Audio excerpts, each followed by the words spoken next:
Hey everyone, welcome back to the Mex Mundo kitchen. Today's recipe is for, let's say, a Mexican craving for a certain sweet, a certain snack.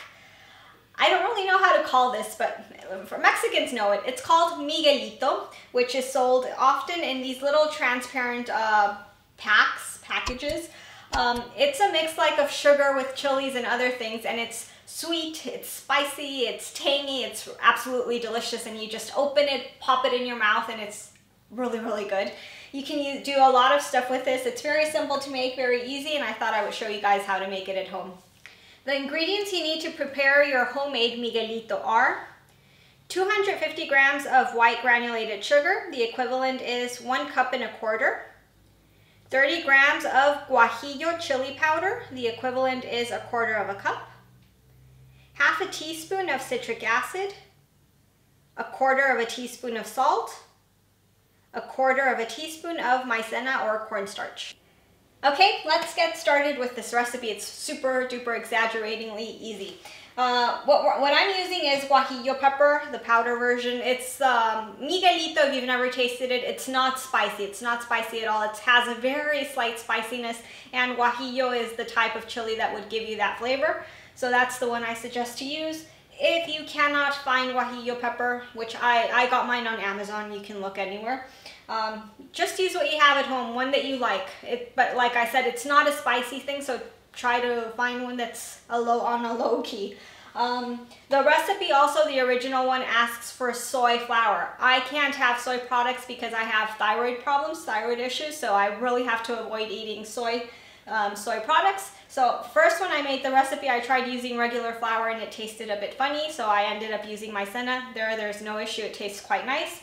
If you don't have any thyroid issues, just go for the soy flour. Like that, it's even more closer to the original recipe, which this one already tastes practically the same.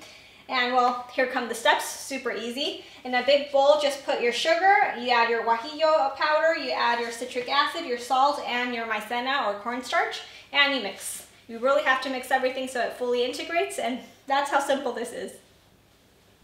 Okay, so we are done making our Miguelito. As you saw, it's super, super easy to make. I mean, the only issue would probably be finding the chili powder, the guajillo chili powder, but like I said, I bought mine on Amazon. Amazon makes everything so easy for expats or even in your home country because the options to buy on Amazon are endless. So you can always look there if you don't have a shop nearby that sells it. And like I said, if you don't find it, then just use whatever you have at home, one that you like, one that you find in the supermarket, which is usable, that you'll like as well.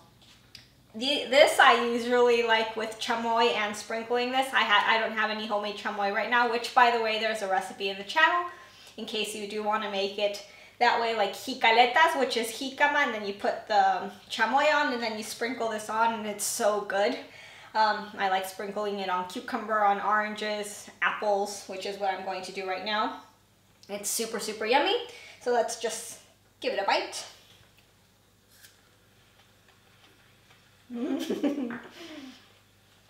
It's honestly the best.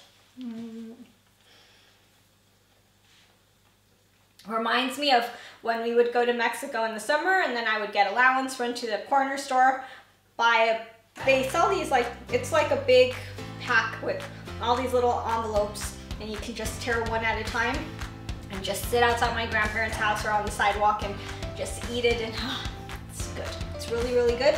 Hope you guys enjoy this just as much as I am, and I'll see you in the next video.